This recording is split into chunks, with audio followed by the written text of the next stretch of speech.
अस्सलाम, good morning Lahore. जागो लाहौर में आप सबको खुश आमदीद कहते हैं जनाब। एक खिली खिली सुबह के साथ मैं हूँ आपकी होस्ट मुनीबा आसिफ। मैं बिल्कुल ठीक ठाक उम्मीद करती हूँ, दुआ भी यही है कि आप लोग इस वक्त जहाँ कहीं हो खैरियत से हो और कामयाबी के साथ अपनी ज़िंदगी में आगे भी बढ़ रहे हों, क्योंकि ज़िंदगी में कामयाबी के लिए अपना सहारा खुद बनना पड़ता है। हम लोगों को सेल्फ मोटिवेशन हासिल करनी पड़ती है। आजकल के जो नौजवान हैं वो अपना बेशतर जो वक्त है वो अमल की बजाय प्लानिंग पर सर्फ करते हैं और मोटिवेशनल स्पीकर्स की वीडियोस देखने में ज़्यादातर वक्त गुजार देते हैं, उनके लेक्चर्स सुनने में वक्त गुजार देते हैं। एक बात हमें याद रखनी चाहिए कि अगर आपने बर वक्त टाइम की कदर मंजिलत नहीं जाननी तो कोई स्पीकर आपको ये नहीं समझा सकता कि जनाब आपका मसला क्या है। याद रखें कि आप अपनी मोटिवेशन खुद बने। जब तक खुद को अहमियत नहीं देंगे दुनिया आपको हरगिज अहमियत नहीं देने वाली है।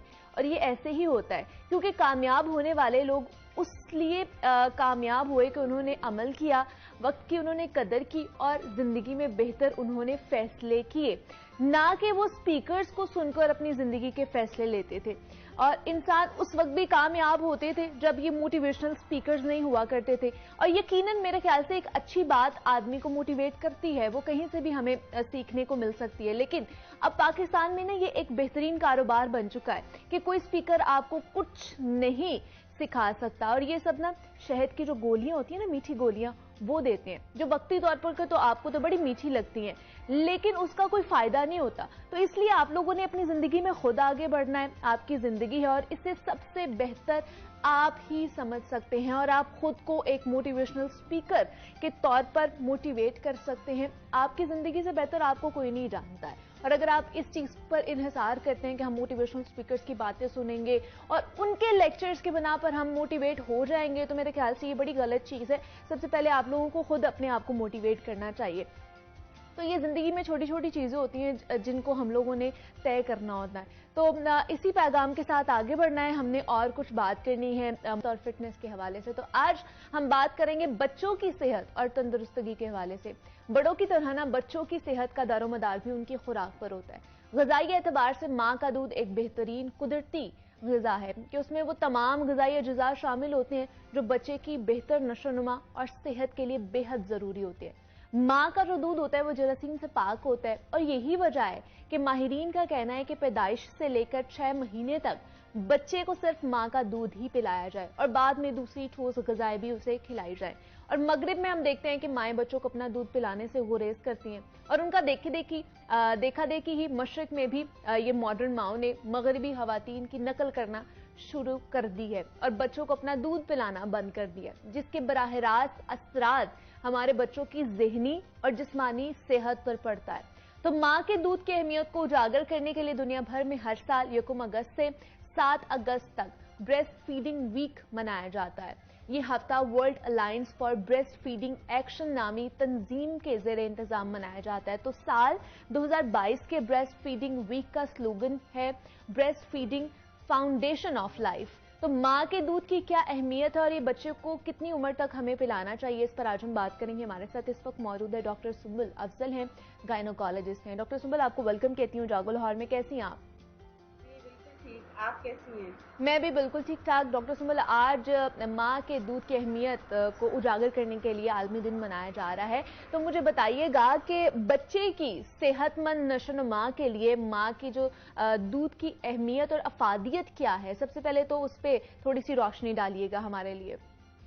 जी बिल्कुल। मैं इसी रेफरेंस से बताना चाह रही हूँ कि जो मदर ब्रेस्ट मिल्क है ये बहुत इम्पॉर्टेंट है। एक्चुअली आजकल ये जो हमने मगरिब के ट्रेंड को फॉलो किया है और हम कहते हैं कि जी मदर फीडिंग बहुत मुश्किल है, दूध नहीं आता। सबसे बड़ा मिथ होता है कि दूध नहीं आता। देखिए, ये अल्लाह ताला ने एक सिस्टम बनाया है कि जो ही बर्थ होती है बेबी की और बेबी स्टार्ट करता है मदर से मिल्क लेना तो एक रिफ्लेक्स डेवलप होता है और साथ ही मिल्क प्रोड्यूस होना शुरू हो जाता है। सबसे ज्यादा न्यूट्रिशियस जो है सिर्फ मदर मिल्क है। इसमें कार्बोहाइड्रेट्स, प्रोटीन्स, मिनरल्स और सबसे इम्पोर्टेंट बात है इम्यूनोग्लोबुलिन होती है। शुरू में ही बच्चा इम्यूनिटी डेवलप कर लेता है, मदर से इम्यूनिटी ले लेता है और 6 मंथ तक तो हम कहते हैं कि एक्सक्लूसिव ब्रेस्ट फीडिंग करवाई जाए। एक्सक्लूसिव का मतलब ये होता है कि बच्चे को सिर्फ मदर फीड दिया जाए, इसके अलावा कोई घुट्टी, कोई ड्राई वाटर, कोई और टॉप अप फीड नहीं देनी चाहिए। इसका मतलब है कि 6 आजकल महीने तक जो एक्सपर्ट्स कहते हैं, डॉक्टर्स कहते हैं कि बच्चों को सिर्फ माँ का दूध ही पिलाना चाहिए, तो उसमें इतने ग़िज़ाई अज्जा मौजूद हैं कि किसी और चीज़ की ज़रूरत ही नहीं पड़ती है बच्चे को। जी, बिल्कुल, बिल्कुल, आप बिल्कुल ठीक कह रही हैं। हुँ, सबसे बड़ी इम्पोर्टेंट बात जो मदर गिफ्ट है बेबी को आफ्टर बर्थ, ये हुँ, मदर मिल्क है। और अच्छा, जूं-जूं बच्चा दूध पीना शुरू करता है, दूध आता जाता है और इसका सबसे बड़ा फ़ायदा मदर के लिए है। और अच्छा, बेबी की इसमें डेवलपमेंट बहुत अच्छी होती है, वो शुरू में बीमारियों से बच जाता है, हुँ, बार-बार डॉक्टर्स के चक्कर नहीं लगाने पड़ते पेरेंट्स को और बच्चे में इम्यूनिटी डेवलप हो जाती है। और जितनी ग़िज़ाई अज्जा हैं वो डायरेक्टली बच्चे को मिल रहे होते हैं। हुँ, मगर हमारा सबसे बड़ा मसला ये है कि अगर ऑपरेट हो जाए तो मदर को होता है कि मैं फीड करवा ही नहीं सकती। हुँ, वो शुरू में ही उसे टॉप अप फीड लगा दिया जाता है और 2 दिन का तो कॉन्सेप्ट ये है यूजुअली कि ये दूध ठीक होता ही नहीं है। हाँ जी, तो वो हुँ। अक्सर माएँ बच्चों को दूध नहीं पिलाती। उसकी वजह से दूध आना कम हो जाता है और उस तरह से दूध नहीं आता, बेबी अच्छा क्राई करता डॉक्टर है सुमिल, और मदर ये मदर शिकायत भी करती हैं कि मदर फीड आता ही नहीं है, मतलब हम लोग अगर पिलाएं भी हाँ, तो वो नहीं आता है। जी, जी, यही ये सबसे बड़ी वजह यही है ना जी, कि अगर आप शुरू में बेबी को फीड नहीं लगाएँगे, तो वो रिफ्लेक्स डेवलप ही नहीं होता। हम्म, बेबी अर्ली एज़ पॉसिबल अगर दूध लेना शुरू कर देगा, तो फीड बहुत अच्छा आता है। लेकिन शुरू के जो 2 इम्पोर्टेंट डेज़ होते हैं, जिसमें जो दूध होता है, उसे हम क्लोस्ट्रम कहते हैं। उसका एक्चुअली कलर चेंज होता है, जैसे दूध या नहीं होता, लाइक ये पानी की तरह होता है। हम्म, तो यूजुअली ये मिथ होता है कि जी ये दूध ठीक नहीं है, ये तो क्या दूध वो नहीं दूध पिलाना। पिलाना चाहिए बच्चे को? जी, उसी में ही तो सारी इम्यूनोग्लोबुलिन्स और न्यूट्रिशन होती हैं जो बच्चे की इम्यूनिटी डेवलप करती हैं हम्म, और वो दूध बच्चे के लिए बहुत फ़ायदेमंद है। किसी घुट्टी, किसी ड्राई वाटर, किसी पानी की ज़रूरत नहीं होती। बच्चे को डायरेक्टली वो दूध पिलाना चाहिए और इसका सबसे बड़ा फ़ायदा ये होता है कि जो प्रेगनेंसी की चेंजेज़ होती हैं वो भी अर्ली रिवर्ट हो जाती हैं। हम्म, लाइक कि मदर को ब्लीडिंग कम होती है डिलीवरी और ऑपरेशन के बाद, मदर की हेल्थ अच्छी रिकवर हो जाती है। मगर इसमें एक और मिथ आ जाता है कि आफ्टर ऑपरेट या डिलीवरी मदर्स को कहा जाता है कि आपने लिक्विड इनटेक नहीं लेना, जी जी, जिसकी वजह से फीड कम आता है। कि हम्म, पानी का इस्तेमाल ना करें, पेट ज़्यादा हो जाएगा, मोटापा हो जाएगा, उसकी वजह से भी मदर ब्रेस्ट मिल्क जो है वो रिड्यूस हो जाता है। मगर मैं इस प्रोग्राम के रेफरेंस से ये इम्पोर्टेंट इन्फॉर्मेशन देना चाहूँगी कि after delivery please liquid intake ज़्यादा से ज़्यादा लें, जिसमें दूध, लस्सी, जूसेस और पानी, सादा पानी, ये हम्म, जितना ज़्यादा लेंगी ये उतना ही बेहतर है। एक तो मदर मिल्क ज़्यादा से ज़्यादा आता है और दूसरा जितने वेस्ट प्रोडक्ट हैं वो एक्सक्रीट हो जाते हैं। मेरे पास सबसे ज़्यादा प्रॉब्लम मदर्स के साथ यही आता है कि बच्चे को दूध नहीं आ रहा, बच्चा दूध नहीं ले रहा। हम कोशिश तो करते हैं मगर बच्चा दूध नहीं आता, आता ही नहीं तो लेगा क्या डॉक्टर साहब?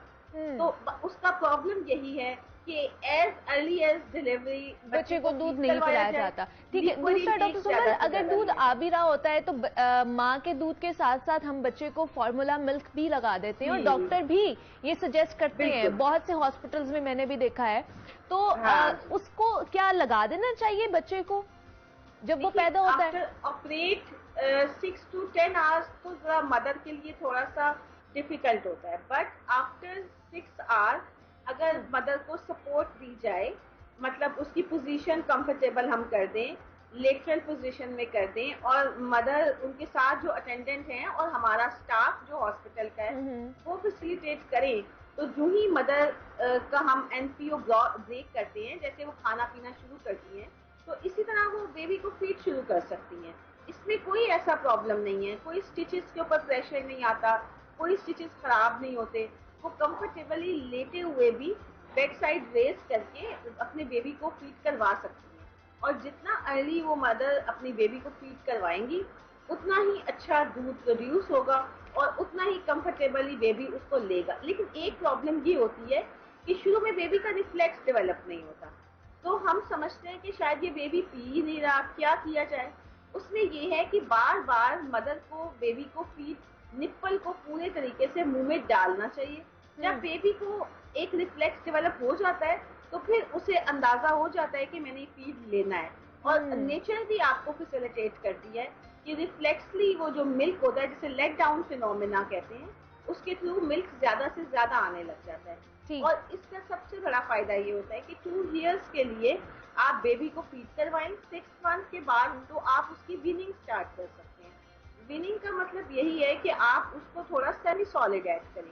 और इसमें सबसे अच्छी बात ये होती है कि मदर की फैमिली प्लानिंग भी हो रही होती है।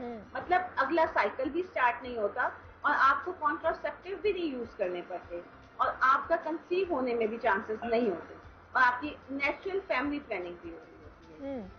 दूसरा डॉक्टर सुंबल, जैसे मैंने फार्मूला मिल्क की बात की है, अगर मदर फीडिंग के साथ साथ ये मिल्क भी लगा दिया जाता है बच्चे को, तो क्या माँ के जो दूध की अफादियत है वो खत्म होना शुरू हो जाती है या वो वही रहती है? अभी खत्म तो नहीं होती, लेकिन आजकल जैसे हर बंदा इजी वे चाहता है ना, हाँ, इसीलिए बच्चे भी जो है ना वो इजी वे चाहते हैं। क्योंकि बच्चे को टॉप ऑफ फीड लगाते हैं तो एक निप्पल से जो दूध आ रहा होता है वो बड़ा इजी होता है बच्चे के लिए सक करना। अल्टरनेटिवली कि अगर वो मदर फीड लेता है तो मदर्स ने देखा होगा कि उसे पूरी फोर्स लगानी पड़ती है, जॉ मसल्स यूज कर रहा होता है, उसको स्वेटिंग हो रही होती है। तो अगर बच्चे को टॉप ऑफ फीड या फीडर दे दिए देती है मदर्स, तो उसमें बेबी के लिए बड़ा आराम से वो मिल्क इनटेक ले लेता है। उसे उतनी एफर्ट नहीं करनी पड़ती। ये आपने आजकल देखा है, सब लोग ब्रेसिस पे जा रहे हैं, बच्चों के टीथिंग के प्रॉब्लम हो रहे हैं, जॉ के प्रॉब्लम हो रहे हैं। ये भी इसका बहुत मेजर जो कंट्रीब्यूशन है, ये हमारा टॉप ऑफ फीड है, जो फार्मूला मिल्क है, फीडर है। इसकी वजह से बच्चों का जॉ डेवलप ही नहीं होता और इसी की वजह से सारे टीथिंग प्रॉब्लम आते हैं। अदरवाइज अगर बच्चा मदर फीड पे होगा तो उसे कभी इस तरह के प्रॉब्लम नहीं है। तो दूसरा मुझे बताइए, अगर मदर फीड पे होता है बच्चा तो उसकी ज़हनी नशोनुमा और जो उसकी जिस्मानी नशोनुमा है वो कितनी अच्छे तरीके से हो सकती है? जी, इवन जो बच्चे प्री टर्म पैदा होते हैं, मतलब वक्त से पहले पैदा होते हैं, 8वें महीने के दरमियान या 9वें महीने के शुरू में, उनको तो उन मदर्स को तो हम खास तौर पे एजुकेट करते हैं कि वो एक्सक्लूसिव अपनी फीड करवाएं। क्योंकि टॉप ऑफ फीड से एक तो वो इन्फेक्शन जो इंट्रोडक्शन होती है इन्फेक्शन की, उससे बच जाते हैं। बच्चों की फिजिकल और मेंटल ग्रोथ बहुत अच्छी होती है। उन बच्चों का आईक्यू लेवल बहुत अच्छा होता है। उन बच्चों में, क्योंकि सबसे बड़ा इम्पोर्टेंट बात है कि उनमें जब इन्फेक्शन नहीं होंगे रिपीटेड, तो उनमें सबसे बड़ा एलिमेंट है इन्फेक्शन का, जो बच्चों की ग्रोथ को डिक्रीज करते हैं, जो बच्चों की हेल्थ पे इफेक्ट करते हैं। जब बच्चों में इन्फेक्शन कम से कम होंगे, एक्सपर्ट कहते भी हैं कि उनकी ग्रोथ भी किसी हद तक रुक जाती है उन बच्चों की। जी, आईक्यू लेवल पे बहुत इफेक्ट होता है। क्योंकि formula milk all that are processed milk, उसमें सारे न्यूट्रिएंट्स तो वो बेशक ऐड कर देते हैं, मगर उसमें इम्यूनिटी, इम्यूनोग्लोबुलिन्स और जितनी बेस्ट अमाउंट मदर के मिल्क में है वो ऐड ऑन नहीं हो पाती, जिसकी वजह से बच्चों की मेंटल फिजिकल ग्रोथ पे बहुत इफेक्ट आता है, बच्चों के आईक्यू लेवल पे बहुत इफेक्ट आता है। बच्चे रिपीटेडली इन्फेक्शन अटेन करते रहते हैं, जिसकी वजह से उनको अक्सर डॉक्टर्स के ही चक्कर माँ बाप को लगाने पड़ते हैं। बिल्कुल ऐसा ही है। तो डॉक्टर सुंबल, आज के दिन की मुनासबत से खास तौर पर जो माएँ हमें देख रही हैं या जिन्होंने कंसीव किया हुआ है, आगे उनका बेबी होने वाला है, उन्हें क्या कहेंगे आप? मैं तो यही आपके प्रोग्राम के रेफरेंस से मैसेज दूंगी कि प्लीज एक्सक्लूसिव मदर फीडिंग करवाएं और ये जो सारे मिथ्स हैं, फोबियाज हैं, इनको निकाल दें। और जिस तरह पहले माएँ करवाती थी कि बच्चे को पूरा 2 साल तक अपना दूध देती थी, इसी तरह से अब भी ये ट्रेंड इंक्रीज होना चाहिए। हम डॉक्टर्स भी इसको फैसिलिटेट करें और घर वालों को, माओं को भी इसको एनकरेज करना चाहिए कि वो ज्यादा से ज्यादा बच्चे को अपना दूध पिलाएं। और सबसे इम्पोर्टेंट रोल इसमें आता है इमीडिएटली आफ्टर डिलीवरी। अगर आपने उस टाइम को अटेंड कर लिया, उस टाइम को यूटिलाइज कर लिया, तो कभी भी आपको प्रॉब्लम नहीं होगी। माँ के दूध की अहमियत और हेल्दी मदर और हेल्दी बेबी। हाँ जी, एग्जैक्टली। डॉक्टर सुंबल अफजल हमारे साथ मौजूद थी। डॉक्टर साहिबा, बहुत शुक्रिया आपके वक्त का कि आज की मुनासबत से आपने हमारे साथ बात की है और माँ के दूध की अहमियत और अफादियत के हवाले से जनाब हम बात करते हैं। आज उस कालमी दिन मनाया जा रहा है। उम्मीद करते हैं बहुत सी चीज़ें जो आपको क्लियर हो गई होंगी आज के शो में। तो यहाँ पे एक छोटी सी ब्रेक लेते हैं, मिलते हैं इस ब्रेक के बाद।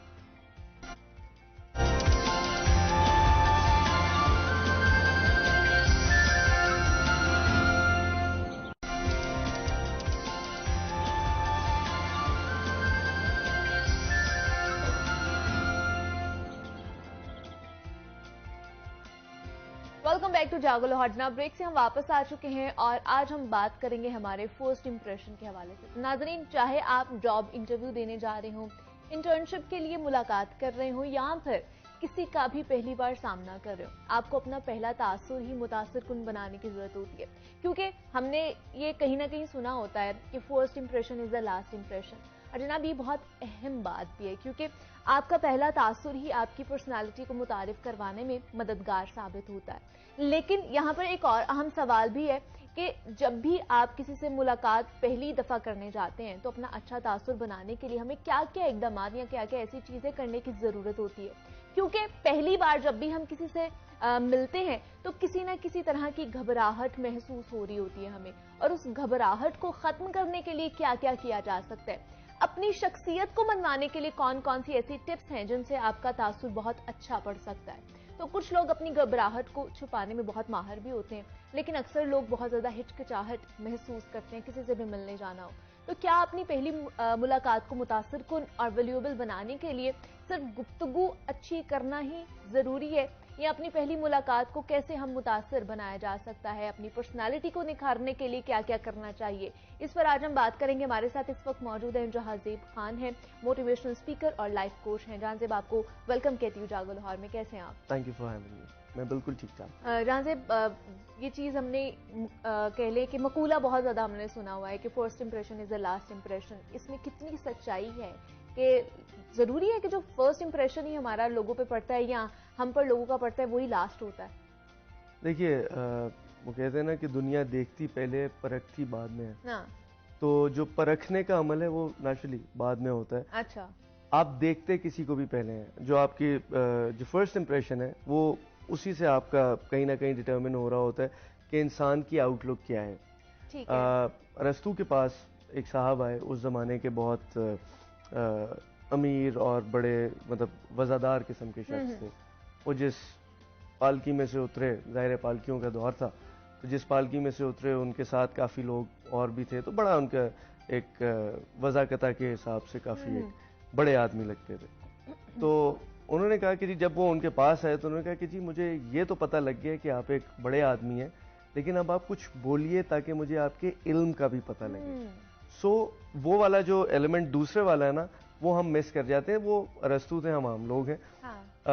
होता ये है कि हम कहीं ना कहीं मैग्नीट्यूड मिस कर देते हैं, बट एज अ होल अगर हम देखें तो फर्स्ट इंप्रेशन हम क्रिएट कर लेते हैं। अच्छा। और या मरूब हो जाते हैं किसी से भी, या किसी को भी हम बिल्कुल, जिसको कहते हैं ना खुडे लाइन लगा देना, हाँ। वो हम काम कर देते हैं। सो ये एक बड़ा प्रॉब्लम है, और ये मैं ये नहीं कहूंगा कि हमारे यहाँ प्रॉब्लम है, वर्ल्ड वाइड ये बहुत बड़ा प्रॉब्लम है। अच्छा। क्योंकि इंसान, देखें, मैं लोगों को यही समझाता हूँ कि इंसान पूरी दुनिया में वही 7-8 किस्म के लोग हैं। ठीक है, ऐसे ही है। हर एक ग्रुप जो है ना दोस्तों का, उसके अंदर एक नाराज भी होगा, एक झूठा भी होगा, एक मनाने वाला भी होगा, एक जिसको कहते हैं ना आप मजाक करने वाला मखौलिया भी होगा।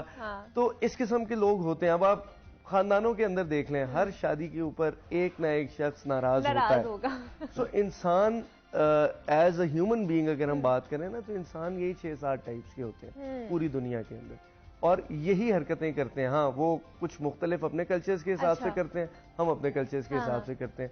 बट येस, ये जाहिर है, this phrase comes from English is well, that your first impression is the last impression. So आपका जो इंप्रेशन है वो बड़ा मैटर करता है कि फर्स्ट इंप्रेशन किस किस्म का है। बड़ी एक आम, लेकिन हमारे यहाँ पे प्रैक्टिस ये है ना जहांजेब, कि हम जिसका फर्स्ट इंप्रेशन देखते हैं ना, हम उसको उसी इंप्रेशन के ऊपर जज करना शुरू कर देते हैं, और हम पूरी उसकी जो पर्सनालिटी है ना उसी बिहाफ पर देखते हैं कि अच्छा ये ऐसा ही होगा अगर इसका फर्स्ट इंप्रेशन हमारे साथ ये है। तो देखिए, जजमेंट को सस्पेंड करना आना चाहिए थोड़ा सा। किसी भी शख्स को अगर हम बात करते हैं ना कि उसको परखने के लिए, तो थोड़ा सा उसे परखने के लिए उसको जानना जरूरी है। हम वो जो फर्स्ट इंप्रेशन को लेके एक जजमेंट बना लेते हैं, उस जजमेंट को फिर हम जीना शुरू कर देते हैं, और हम इस बात को मान लेते हैं कि ये शख्स इसी किस्म का है। वो अच्छी परसेप्शन हो या बुरी परसेप्शन हो, मार्जिन ऑफ एरर नहीं देते। एक है मार्जिन ऑफ एरर, एक है मार्जिन एज अ होल। अच्छा। जो इंसान, हम ये तो एक्सपेक्ट करते हैं कि हमें मार्जिन मिले, ठीक है, एज अ पर्सन हमें मार्जिन मिले, लेकिन हम मार्जिन देने में बिलीव नहीं करते। और किसी को भी लेबल और ब्रांड करने में मिनट नहीं लगाते। एग्जैक्टली। एक सेकंड के अंदर हम उसको लेबल कर देते हैं कि यार ये ऐसी किस्म का इंसान है, और वो फिर लेबल हमारे तक नहीं रहता। मतलब हम तो उस पर लेबल लगाते हैं, फिर हमारे साथ जो और भी सोसाइटी जुड़ी हुई होती है ना, हम उन तक भी वो लेके जाते हैं कि ये बंदा ऐसा ही है। क्योंकि वो जब आप लेके जाएंगे बात, तो वर्ड ऑफ माउथ है। exactly, वो भी तो इंसान ही है ना, और वो भी उसी तरह से ऑपरेट करते हैं। उसके ऊपर मुझसे एक सेशन में एक साहब ने पूछा कि जी ऐसा क्यों होता है इसी रेलेवेंस में। मैंने कहा जी उसका एक बड़ा सिंपल सा आंसर था मेरे पास। मैंने कहा जी that's how humans operate. Categorization वहां डिफरेंट हो जाती है कि कौन अपनी जजमेंट सस्पेंड कर रहा है, अच्छा, थोड़ा सा टाइम दे रहा है आपको, बिकॉज टाइम मैटर्स। अगर आप किसी को भी थोड़ा सा टाइम दे दें, और ये आप अगर अपनी पर्सनल लाइफ के अंदर भी देखें तो हम इस तरह से करते हैं, प्रोफेशनल लाइफ हो, पर्सनल लाइफ हो। और मैं लोगों को एक और चीज समझाने की कोशिश करता हूँ कि आपकी प्रोफेशनल लाइफ आपकी पर्सनल लाइफ से बहुत ज्यादा डिफरेंट नहीं है। इंसान तो आप वही है, डेफिनेटली रोल्स डिफरेंट है, आपके ऑन जॉब रोल डिफरेंट है, घर पे रोल डिफरेंट है, लेकिन शख्सियत जो है ना आपकी वो वही है, और वो कहीं ना कहीं झलकेगा उसके अंदर जहां जहां आप जो जो काम करेंगे। सो कोशिश करें, जब आप ये एक्सपेक्ट करते हैं कि आपसे लोग बात उस तरह से करें या आपको लोग उस तरह से लें, कि एटलीस्ट आपको एक मार्जिन तो दें, एक जिसको हम कहते हैं एक फेयर चांस तो दें। अगर आप उसको फेयर चांस नहीं दे रहे किसी भी शख्स को, तो आप खुद क्यों एक्सपेक्ट करते हैं ये? और ये मिन हैसुल कौम नहीं, इंसानियत एज अ होल का ये प्रॉब्लम है। कहीं पे भी चले जाएं दुनिया में, ये प्रॉब्लम तो हर जगह पे। इस प्रॉब्लम को हम लोग रिजॉल्व कर सकते हैं कि नहीं कर सकते? अंडरस्टैंडिंग, अच्छा, सेंसिबिलिटी। और यही प्रॉब्लम आप ये कह लें कि हमारे कितने रिश्तों में दरार भी पैदा करती है, कि हम लोग कहते हैं अच्छा पहले तो तुम ऐसे नहीं थे, अब तुम ऐसे हो गए हो। देखें, होता उसमें यही है कि हम अगर किसी को भी समझने की कोशिश करेंगे, मुझे आप सिर्फ ये बताइए कि आप क्या एक्सेप्टेबल होंगी to the world without a smile on the screen? No. आप 36,000 प्रॉब्लम से गुजर के आती होंगी। यहाँ जितना भी क्रू बैठा हुआ है 36,000 प्रॉब्लम से गुजर के आता होगा, but they need to be here with a smiling face at 9 AM sharp. ठीक है, यहाँ पे ये आप तो कर रही हैं, यहाँ जो वर्ल्ड अराउंड यू है ना, दैट नीड्स टू अंडरस्टैंड। और फिर आ जाए इंडिविजुअल के ऊपर, आप अपने ऊपर आ जाए। आप तो 36,000 मसाइल से गुजर के आ रही हैं, जो शख्स आपके सामने बैठा है अगर वो थोड़ा सी भी गलती कर दे, वो आपको गवारा नहीं होगा। हो सकता है सामने वाला आपको कह ना रहा हो, लेकिन उसको गवारा ना हो। ये जब हम एज एन इंडिविजुअल कर रहे होते हैं, तो कलेक्टिवली एज ह्यूमन बीइंग्स हम ये करते हैं, तो मैग्नीट्यूड इसका बढ़ जाता है। समझने की जरूरत है और दूसरे को उस सतह पे रखने की जरूरत है कि ये भी इंसान है। और जब हम बात करते हैं ये भी इंसान है, तो उसको उस लेवल पे रखने की कोशिश करें कि ये गलती भी कर सकता है, ये लेट भी हो सकता है, ये हर वो हरकत कर सकता है जो एक नॉर्मल इंसान करता है, फरिश्ता नहीं है। I do counsellings, I life coach, उसमें मैं लोगों को यही समझाता हूँ। हमारे यहाँ मैं हमारे यहाँ इसलिए बात कर रहा हूँ क्योंकि मेरा ज्यादा इंटरेक्शन हमारे यहाँ ही है। होता उसमें ये है कि लोग दो तरह के होते हैं। अच्छा। एक who are very hard on the world, not hard on themselves. अच्छा। दूसरी टाइप ये, they are very hard on themselves as well. अपने आप को भी वो इंसान की, मैं ऐसे नहीं कर सकता। Be a bit light, keep it easy. अच्छा। Relax. इंसान है, गलती होती है। One chapter, देखें, one day is bad doesn't mean that the entire week would be bad. ठीक है, एक दिन बुरा चला गया कोई मसला नहीं, इसका मतलब बिल्कुल ये नहीं है कि आपका पूरा हफ्ता, पूरा महीना, पूरा साल खराब हो जाएगा। जैसे बाज लोग सुपरस्टिशंस उनके होते हैं कि जी मेरा साल का पहला दिन अगर अच्छा नहीं गुजरा तो मेरा सारा साल अच्छा नहीं गुजरेगा। ये सुपरस्टिशंस है। Every day is a new day. इसी तरह से every moment is a new moment. एक गलती, फर्क अब देखें, आप जो आपका सवाल था कि इसको ठीक कैसे कर सकते हैं, यहां आ जाती है क्वालिटी ऑफ ह्यूमन बीइंग के ऊपर। अच्छा, कि आपके अंदर कितनी सलाहियत है इंप्रूव करने की। कई लोग ऐसे हैं जिनको इन बातों के ऊपर, इन बातों की अवेयरनेस ही नहीं है जिनके लिए। चलो आज पता लग गया, अब कितना आप उसके ऊपर काम कर रहे हैं ये मैटर करता है। कितनी आप अपनी जजमेंट सस्पेंड कर रहे हैं ये मैटर करता है। जो कि यहां गलती होती है कि लोग नहीं करते, या कर पाते नहीं, या करना चाहते नहीं। ये दो चीजें होती हैं। जो कर नहीं ना पा रहा, वो मेरे नजदीक फिर भी बेहतर है, अच्छा। क्योंकि उसको लगता है वो कोशिश कर रहा है, उससे हो नहीं रहा, तो उसको एक कोचिंग या सपोर्ट मिलेगी, वो कर लेगा। जो करना नहीं ना चाहता वो ज्यादा खतरनाक। अबू जहल की एग्जाम्पल, सब कुछ पता था, वो इंटेंशनली नहीं करना चाहता, करना नहीं चाहता था, इसीलिए जाहिलों का बाप कंसिडर हुआ, जो रहती दुनिया तक जाना जाएगा। सो जो करना नहीं चाह रहा वो मतलब वो dangerous, he is a dangerous person for the society. जो करने, जिसको लग रहा है ना मैं कर नहीं पा रहा, थोड़ी बहुत ट्राई कर रहा है, उसको थोड़ा बहुत सपोर्ट मिले। देखिए सपोर्ट सिस्टम बड़ा जरूरी है, और ये मैं सबको कहूंगा, आपके देखने वालों को, आपको सबको मैं ये कहूंगा कि सपोर्ट सिस्टम बड़ा इंपॉर्टेंट है। और अगर आपकी जिंदगी में 2 से 3 दोस्त है ना, जिनको आप दोस्त कहते हैं, अच्छा। हर हाथ में मिलाने वाला दोस्त नहीं होता ऑब्वियसली, बिल्कुल। लेकिन अगर आपकी जिंदगी में 2 से 3 दोस्त हैं ना, तो आप बड़े खुशकिस्मत है। अच्छा, वो आपकी फैमिली भी हो सकते हैं, आपके दोस्त एज अ दोस्त भी हो सकते हैं, जिनके साथ आप अपनी कोई भी बात शेयर कर सकें। ठीक है, हमें सपोर्ट सिस्टम बहुत जरूरी होता है हमारी जिंदगियों में, जो हमारी पर्सनैलिटीज को शेप करता है एज अ होल। हम आज जो हमारी पर्सनैलिटीज हैं, ये फ्रॉम द डे वन नहीं थी, exactly, हमने कुछ घर से सीखा, और अक्सर चीजें दुनिया में निकल के सीखी, जिसमें सरे फहरिस्त आपकी ड्रेसिंग सेंस आ जाती है, आपका वे ऑफ कम्युनिकेटिंग होता है ओवरऑल, और ये तमाम तर चीजें अपने आप को कैरी किस तरह से करना है, किस सोसाइटी में किस तरीके से कैरी करना है, किस जगह पे किस तरीके से कैरी करना है। आप यकीन करें कि हम और आप जैसे टीवी के सामने अगर बैठे हुए हैं, कोई हमें घरों पे आके देखे तो हमें पहचानेगा भी नहीं। Exactly. So every place has its own norm. उस नॉर्म को फॉलो करना हमें सोसाइटी सिखाती है। उस सोसाइटी के अंदर अगर आपके पास चंद एक ऐसे लोग हैं जो आपको इम्प्रूव करवाते हैं, तो आप एक खुशकिस्मत शख्स हैं। और कोशिश करें, अगर आपको लगता है कि आपके पास ऐसा कोई नहीं है, तो कोशिश करें, ढूंढें, क्योंकि यही वो लोग होंगे जो आपको शेप अप करेंगे। और फिर be aware of your surroundings. अगर अवेयरनेस अगर अवेयरनेस नहीं है, तो फिर आप सीखेंगे भी नहीं।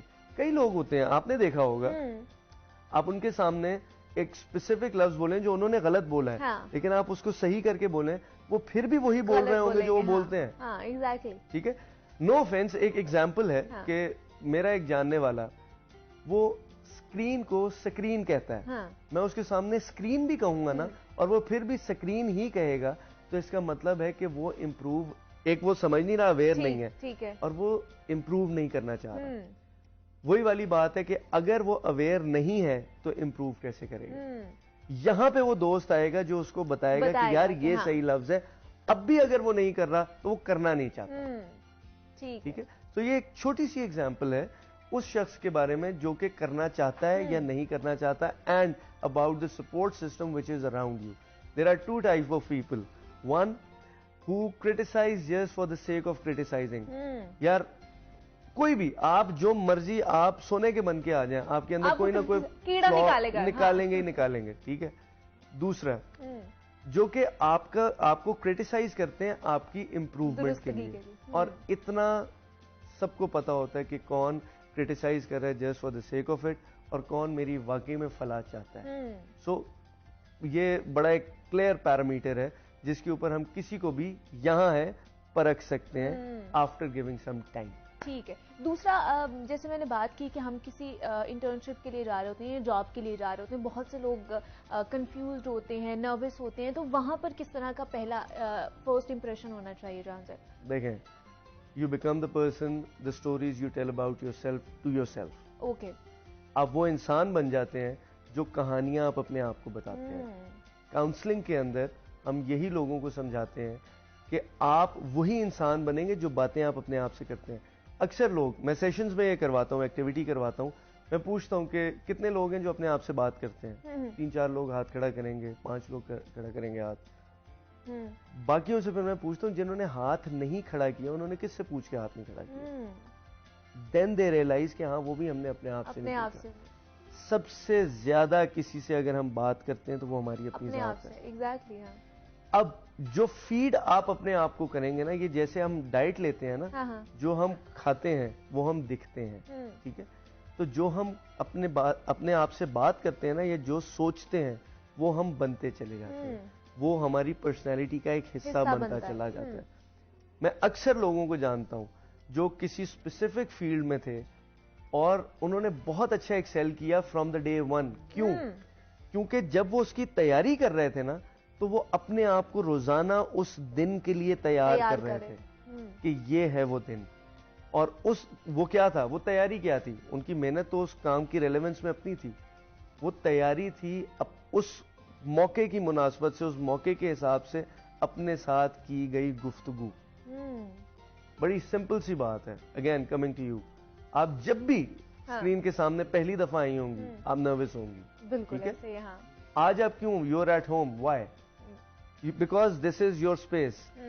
वो थोड़े अरसे के बाद चीज ठीक होगी। आज आप रिकॉल करेंगे या जाके एक्टिविटी कीजिएगा और नेक्स्ट टाइम कभी मैं आया तो बता दीजिएगा कि आप कंफर्टेबल कैसे होंगे।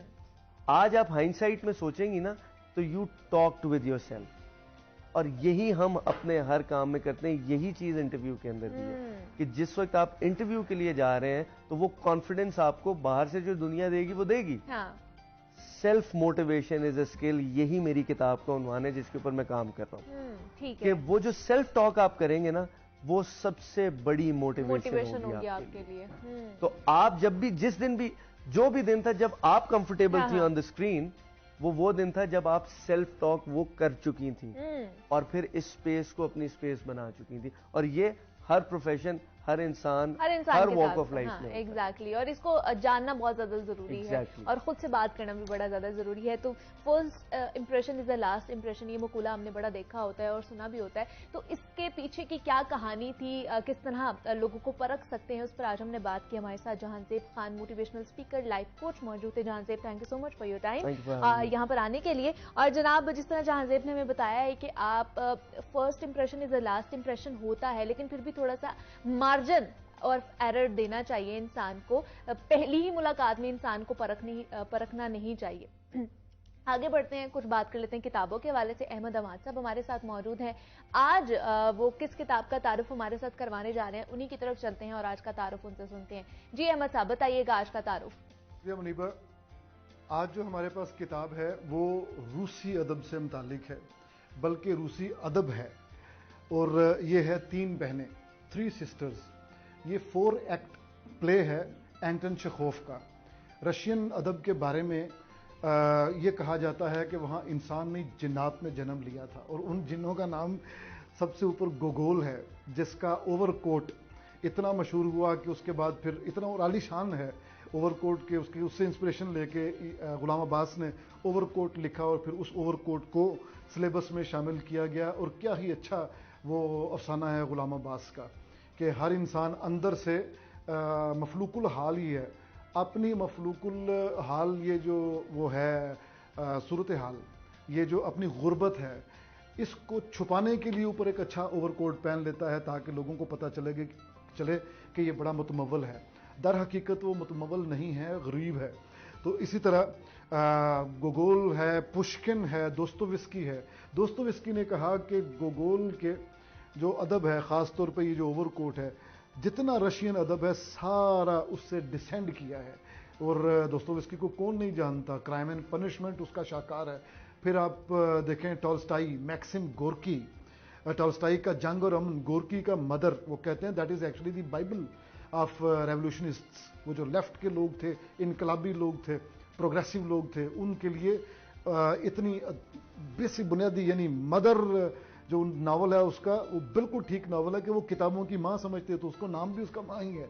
कितना अच्छा नावल है वो, जिसने इसमें किरदार अदा किया इनकलाब में। इनकलाब रूस 1917 में आया और चेखोव 1904 में फोत हो गए। तो जब 2004 आया, यानी पूरी एक सदी गुजर गई, तो मैंने हल्का अरबाब ज़ौक़ के सेक्रेटरी उस वक्त आमिर फराज साहब थे, मैंने उनसे गुजारिश की, मैंने कहा क्यों ना हम 100 साला जश्न मनाएं एंटन चेखोव के बारे में। तो आप इसके जो फ़न है और शख्सियत है उस पर मज़ामीन लिखवाएं मुख्तलिफ लोगों से। सैयद कासिम महमूद साहब उस वक्त ज़िंदा थे, उन्होंने सदारत की चेखोव पे इस आलीशान जलसे की। तो मैंने चेखोव के खतूत का जो तर्जुमा किया हुआ था वो पेश किया। मैंने खुद खतूत उसके निकाले, मुझे गुटनबर्ग प्रोजेक्ट से मिल गए। वो ज़ाहिर है रशियन में नहीं थे, अंग्रेज़ी में थे। मैंने अंग्रेज़ी से उर्दू के कालम में डाला और एक बड़ी अनोखी चीज़ मुझे मिली जो कि मैंने अपने उस मजमून में भी उसका जिक्र किया, और वो थी अब ये बहुत अच्छा ट्रैवल राइटर, सफरनामा निगार बन सकता था चेखोव। तो मुझे इसी सब चीज़ों को पढ़ते हुए एक हैरत और हुई कि ये 44 साल की उम्र में फोत हो गया, लेकिन इसने इस छोटी सी जिंदगी में क्या कुछ नहीं किया। कितने ड्रामे, कितने अफसाने, कितने खतूत, इसके अलावा MBBS किया, गुर्बत से अमारत का सफ़र, लोगों के फ्री इलाज। आप इसके खतूत पढ़ें, ख़ास तौर पे जो इसने अपनी बहन को लिखे हैं और अपने भाई को लिखे हैं। छोटे भाई को कहता है कि तुम तरगनीफ को पढ़ा करो, ये तरगनीफ में रूसी अदब की रूह मौजूद है। तो हैरत अंगेज गिरफ्त थी इसकी सारे लिटरेचर पे। ये जो मेरे हाथ में नावल है तीन बहनें, ये भी दरअसल 1917 के इनकलाब से पहले, चूंकि ये फोत हो गए थे, तो लेकिन इसने वो जो प्रोफेटिक एक होती है ना नज़र किसी अजीम राइटर की, वो थी इसमें। इसने तीन बहनों के ज़रिए से वो हालात बयान किए उस वक्त जो इनकलाब को दावत दे रहे थे। रूस का मुआशरा मायूसी की इंतहा को पहुंच चुका था और तीनों बहनें शदीद मायूसी के आलम में थीं और एक दूसरे से लड़ती भी झगड़ती भी थीं और अपने भाई के साथ भी झगड़ा करती थी। इसमें जो मर्द हैं वो बुज़दिल हैं और ये जो तीन औरतें हैं ये बहुत बहादुर हैं। तो जदीद जो फेमिनिस्ट हैं उनको ये नावल, ये ड्रामा बड़ा पसंद आएगा। 4 एक्ट्स में लिखा गया ड्रामा बहुत ज़्यादा पसंद आएगा। इनमें जो तीन बहनें हैं, ओल्गा, माशा और अरेना, इनके गिर्द कहानी घूमती है और ये बड़ी मर्दाना वार, वो आप समझ लें इन्वर्टेड कॉमर्स में कहना चाहिए, ये तीनों औरतें मर्दाना वार इन्होंने मुकाबला किया हालात का और अपने आप को तैयार किया जदीद ज़िंदगी के लिए। और बदतरीन हालात में से भी बेहतरीन जो उम्मीद है वो कशीद करती रहीं। तो मज़े की बात यह है कि इसका एक ड्रामा था सीगल, समंदरी बगला जिसे कहते हैं। तो जब इसने लिखा और पेश किया स्टेज पे, तो स्टेज के जो कंपनी थी, थिएटर कंपनी, उसने उसको एडिट कर दिया और वो ख़राब कर दिया, जिसकी वजह से चेखोव खुद बैठा हुआ था ड्रामा देखने के लिए। उसका पहला जो डिस्प्ले था उसमें उसने देखा कि तो एडिट होने के बाद बेड़ा गर्क हो गया, मेरे ड्रामे का रूह बर्बाद हो गई है। तो खुद अंदर से डिस्टर्ब तो हो ही रहा था। इतने में जो थिएटर में लोग मौजूद थे उन्होंने बड़ा एक अनरेस्ट वगैरह फील किया। उन्होंने कहा कि किस तरह का फजूल ड्रामा लिखा है, और वहाँ लोगों की राय बट गई। कुछ ने कहा अच्छा है, कुछ ने कहा फजूल है। तो आपको पता है फिर हुटिंग होती है, हुटिंग में झगड़ा हो गया और थिएटर को नुकसान भी हुआ। चेखोव उठ के बाहर चला गया और उसने आइंदा हमेशा के लिए तौबा कर ली कि मैं कभी भी अब नहीं लिखूंगा कोई ड्रामा। लेकिन 2-3 साल बाद ही एक अजीमुशान आदमी उसको मिला जिसकी किताबें हमने इसी प्रोग्राम में आपके साथ शेयर भी की थी, और वो बंदा था स्टेनिस्लॉस्की। ये उसको मिला और उसने कायल किया एंटन चेखोव को कि भाई साहब एक ड्रामा लिखिए, आप हमारे थिएटर में आए, हम आपको स्टेज फराहम करेंगे और वहाँ पे देखिएगा क्या करिश्मा होगा। तो चेखोव ने हामी भर ली और उसने वो जो एडिटेड मटेरियल था वो दोबारा उसकी नोक पलक संवार के उस ड्रामे में शामिल की। सीगल को मॉस्को आर्ट थिएटर, जो जिसका के मालिक स्टेनिस्लॉस्की था, स्टेनिस्लॉस्की जदीद थिएटर का बाबा आदम कहलाता है। हम जब स्क्रीन स्टडीज़ पढ़ा रहे होते हैं, स्क्रीन पे एक्टिंग करना सिखा रहे होते हैं बच्चों को, तो हम 3 किताबें जो उसकी है, एन एक्टर प्रिपेयर्स है, क्रिएटिंग द रोल है, बिल्डिंग अ कैरेक्टर, ये तीनों किताबें हैं। इस प्रोग्राम में हमने डिस्कस किया था। ये स्टेनिस्लॉस्की की किताबें हैं, ये भी बाइबल का दर्जा रखती हैं थिएटर के नौजवानों के लिए और तालिब इल्मों के लिए। अहमद अमान साहब हमारे साथ मौजूद है। अहमद साहब बहुत शुक्रिया। आप एक छोटी सी ब्रेक लेते हैं, जनाब मिलते हैं इस ब्रेक के बाद।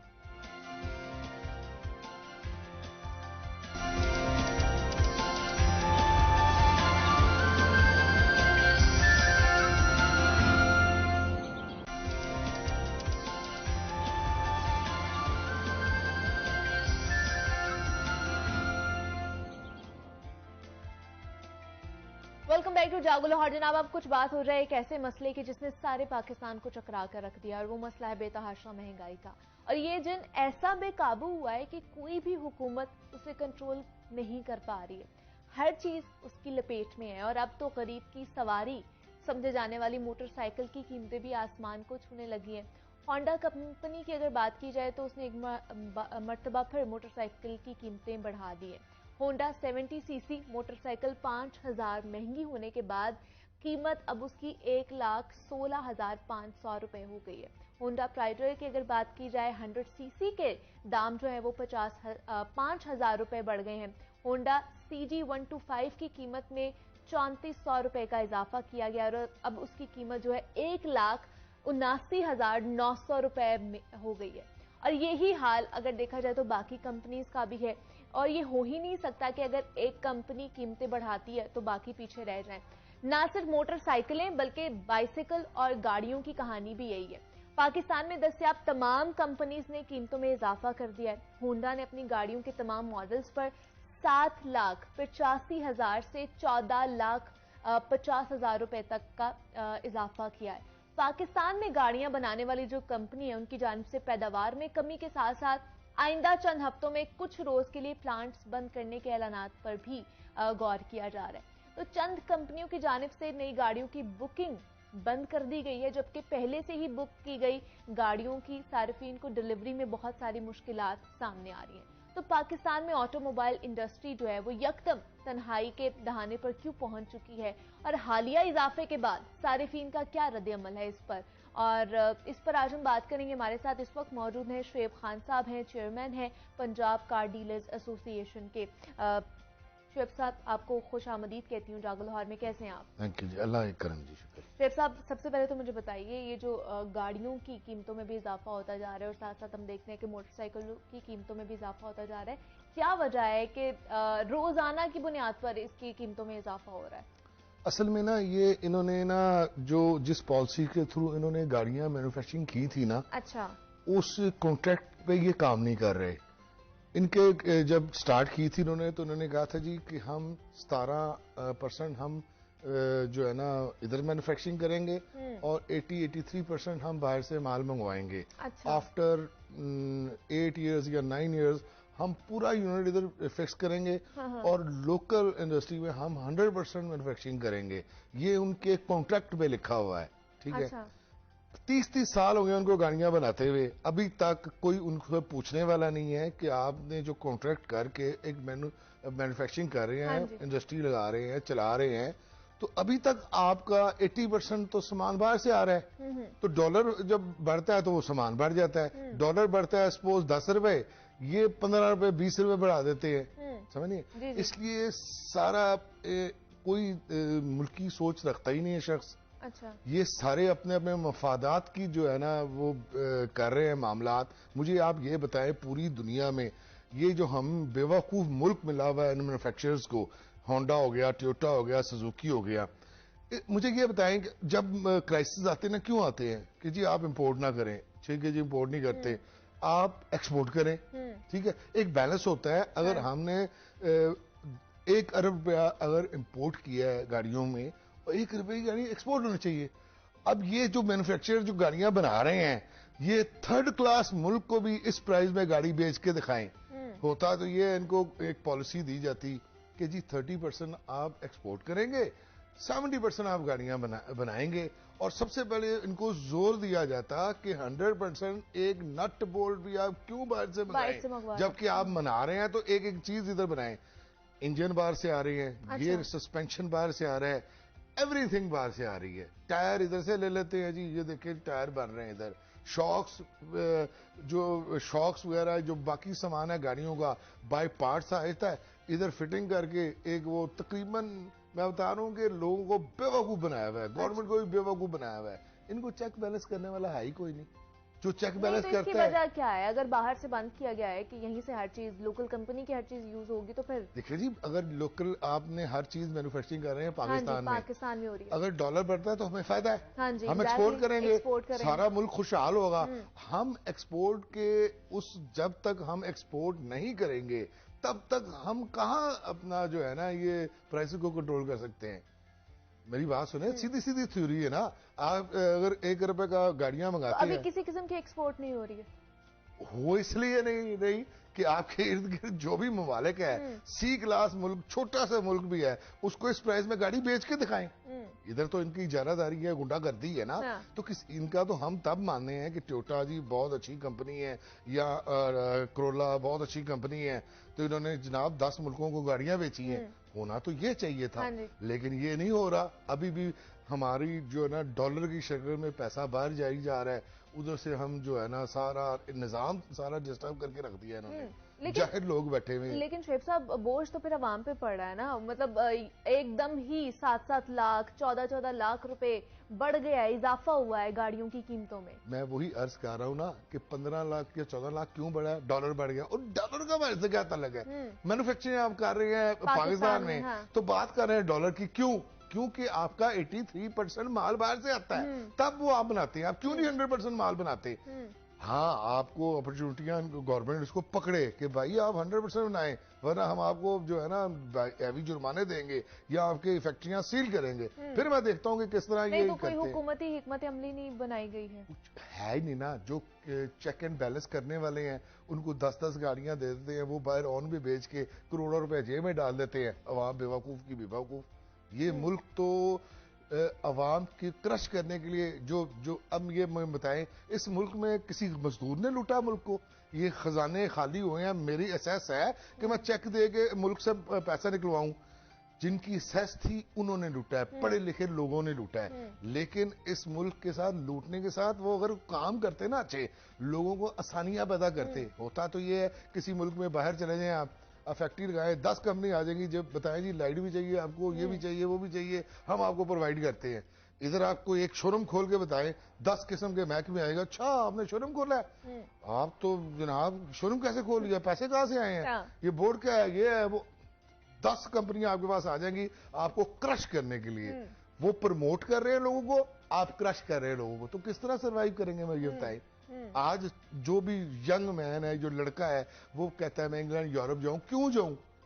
क्योंकि अपॉर्चुनिटियां नहीं है, इधर जॉब्स नहीं है। इधर अगर सिस्टम सही हो और लोगों को जॉब्स मिले, तो कोई बेवकूफ है कि वो दूसरे मुल्क में जाएगा? अपने मुल्क से जैसा अपॉर्चुनिटी चिड़िया का मुल्क है। तो शोएब साहब, क्या फिर आपको क्या लगता है कि इसको, इस निजाम को जो जिसका बेड़ा गर्क हो चुका है, उसको किस तरह ठीक किया जा सकता है? क्या करें? मैं बताता हूँ आपको, चेक बैलेंस होना चाहिए, कमेटीज बननी चाहिए।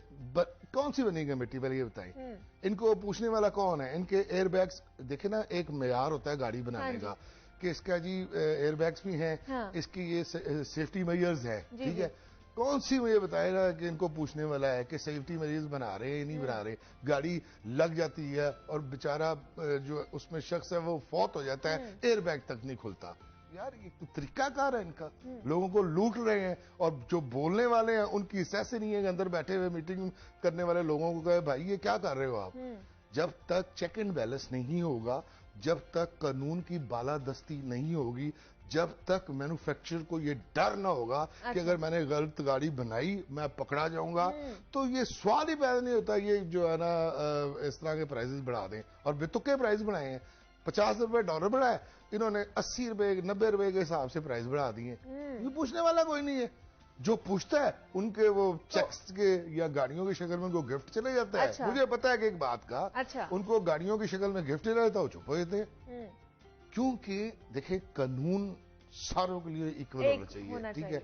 तो मैं ये कहता हूं कि अगर कानून से डरे हो तो ऐसी ये जो पॉलिसियां बन रही हैं गवर्नमेंट की, ये आसानियां पैदा करे लोगों के लिए, आसानियां पैदा करे जो मैन्युफैक्चरिंग कर रहे हैं उनके लिए भी। हम ये नहीं कहते कि लोगों के लिए करें, उनके लिए भी करें, लेकिन एक हिसाब से, एक किताब से।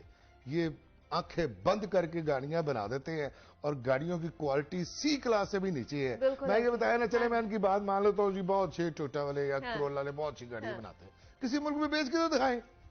इनको इनकी औकात का पता चल जाएगा। उस मार्केट में जाएंगे तो वो 1 मिनट में सवाल करें, पढ़े लिखे लोग हैं ना, हमारी तरह जाहिर उजाट थोड़ी लोग हैं, वो 1 मिनट में आप बताएंगे जी आपकी सेफ्टी मेजर्स क्या है। सिस्टम्स ऐसे हैं ना, वो जदीद दौर के हवाले से वो सारी चीजें वो करते हैं, उसके टेक्नोलॉजीज है उनके पास। जी वो कहेंगे एयरबैग कितने हैं, स्पीड के क्या करती है कंट्रोल, मतलब ये है कि खुदा न खास्ता लग जाए तो क्या आपके पास वो उसकी सेफ्टी मेजर्स है? नहीं, कुछ भी नहीं। ना कोई महकमा उसको चेक कर रहा है। मैं कहता हूँ एक कमेटी बनानी चाहिए, इनके ऊपर चेक एंड बैलेंस होना चाहिए, और जो पाकिस्तान की यूनियन है एबडा, उनके साथ कोऑर्डिनेशन होनी चाहिए। हम उनको बताएं कि ये इधर से ये लोगों को लूट रहे हैं, ठीक है, हमारे साथ मिले, बैठ के बात करें, डिस्कस करें, डायलॉग करें, और उनको हम बताएंगे कि ये जुल्म हो रहा है। उसके बाद फिर ये प्राइस बढ़ा के दिखाएं ना। नहीं तो जो डीलर्स हैं, आप लोगों की जो फेडरेशन है, आवाज नहीं उठाती इसके खिलाफ? बेतहाशा हमने, मतलब क्या आपको बताएं कि हम जो है ना वो इन्होंने बेतुके ट्रांसफर में भी बहुत ज्यादा पैसे लगा दिए इन्होंने। अच्छा। हम एहतजाज करने लगते हैं तो गवर्नमेंट टूट जाती है। अच्छा। हम 3-4 दफा एहतजाज करने लगे, गवर्नमेंट टूट गई है। तो इंशाअल्लाह ताला मुझे उम्मीद है कि गवर्नमेंट जो है ना अब अगर सही होती है तो हम भरपूर एहतजाज करेंगे और उनको बताएंगे कि अकल के नाखून लें, ये जलील ना करें लोगों को, कमेटियां बनाएं इन मैन्युफैक्चरर्स पे, इनको चेक करें कि ये बेतहाशा ऑन की मद में और बेतहाशा ये लोगों को लूट रहे हैं, उनकी जेबें खाली कर रहे हैं। तो ये क्या सिस्टम है? ये अपने कानून के दायरे में आए और इनको पकड़ तकड़ करने वाला हो, फिर सारे मामला सीधे हो जाएंगे। शेफ साहब, डीलर्स को भी नुकसान होता है। ऑब्वियसली बात है, डीलर को भी नुकसान होता है। अगर मेरे पास 2 करोड़ पे है तो वो 2 करोड़ का, अब मेरे पास वो 1.5 करोड़ रह गया उसकी वैल्यू, क्यों जी? डॉलर ऊपर चला गया जी। सारा हमारा, अब मैं 10 गाड़ियां खरीद सकते हैं हम मिसाल के तौर पे, तो हम तो 6 गाड़ियां खरीद सकते हैं। प्रॉफिट और मार्जिन कम हो गया। महंगाई इतनी हो गई है कि मैं आपको एक बात बताऊं, बिजनेसमैन, अल्लाह का शुक्र है कि थोड़ा सा बिजनेसमैन थोड़ा सा बचा हुआ है। बेशक वो फ्रूट बेच रहा है, बेशक वो छोटे लेवल बिजनेस कर रहा है ना, उस पर फिर भी अल्लाह का करम है। मैं ये कहता हूँ, जो जॉब पेशा है, जिनकी सैलरी 18,000 या 20,000 है, वो पूरे महीने का खर्चा करके दिखा दें। नहीं कर सकता। बिजली का बिल एसी बेचारों ने चलाए होते हैं, बिजली का बिल आ जाता है, या खाना खाएं, देख लें कितने बढ़ गए। इंतहा जुल्म की इंतहा ये। लोगों के आसानियां पैदा करें, लोगों के लिए अपॉर्चुनिटियां दे लोगों को, ताकि लोग भी आपके लिए दुआएं करें और मुल्की सोच रखें। जब मुल्की सोच नहीं रखेंगे, मारा मारी होगी, हर बंदा एक दूसरे को लूट रहा है, हर बंदा मुल्क को लूट रहा है, तो फिर तो यही हाल होगा ना। जो जिसका दिल करेगा वो 20,000 या 15 लाख या 10 लाख प्राइस बढ़ा देगा। लेकिन शोएब साहब, मैं जानना चाहूंगी, हमारे जो देखने वाले हैं उनको भी बताइए कि इस वक्त पाकिस्तान में कितने प्रोडक्शन यूनिट्स हैं? जी, आपको सारों को ट्यूटा है, अपना यूनाइटेड कार्स है, वो प्रिंस है। मैं 2 कहता हूँ मैं लोकल गाड़ियां हैं, बाकी सब इम्पोर्टेड है। जिस तरह सिविक है वो भी इम्पोर्टेड है। सिविक भी जो सारा पार्ट्स बाहर से आता है, बहुत तकरीबन मेरे अंदाजे के मुताबिक तकरीबन को 9 या 10% इधर बन रहा है। अच्छा, बाकी सारी बाहर से आती है, खुल के बाहर से आ रही ना। मैं आपको बड़ी बात मजेदार बताऊं, इन्होंने पोर्ट बंद की हुई है। इन बेवकूफों को ये नहीं पता, सिर्फ वाहिद में एक हमारा यूनिट है इंपोर्ट का, गाड़ियों का। आपको मैं बड़ी हैरान कुन बात बताऊं कि गाड़ियों में घपला नहीं हो सकता। ये जो जितने भी वो है ना कस्टम, वो घपला नहीं कर सकते। 1 यूनिट हम मंगाते हैं सपोज, तो वो गाड़ी जब क्लियर होती है तो उसमें 2 नंबरी नहीं हो सकती। 2 नंबरी जहां होगी वहां लोगों पे जुल्म ज्यादा होगी। कानून की बालादस्ती होनी चाहिए। हम पूरी कंप्लीट गाड़ी मंगाते हैं और पूरे टैक्सेस देते हैं। मिसाल के तौर पे 1 करोड़ की गाड़ी है तो हम 1.5 करोड़ रुपया पाकिस्तान को टैक्स भी देते हैं। इन्होंने क्या करते हैं, ये पुर्जों की शक्ल में गाड़ी मंगाते हैं। 50 गाड़ियां मंगाते हैं, 10 का टैक्स, मतलब क्या बताएं आपको, 10 का टैक्स देते हैं, बाकी वो बाहर से वैसे ही निकल जाते हैं। माफियाज हैं, माफियाज हैं सारे। कस्टम में बैठे हुए, दूसरे भी बैठे हुए। तो हम तो कहते हैं कि लोगों को आसानियां पैदा करें। अगर मंडी में आना है तो दुनिया देखें कि साथ वाले मुल्क कितने की गाड़ी यही बेच रहे हैं, आपको पता चल जाएगा।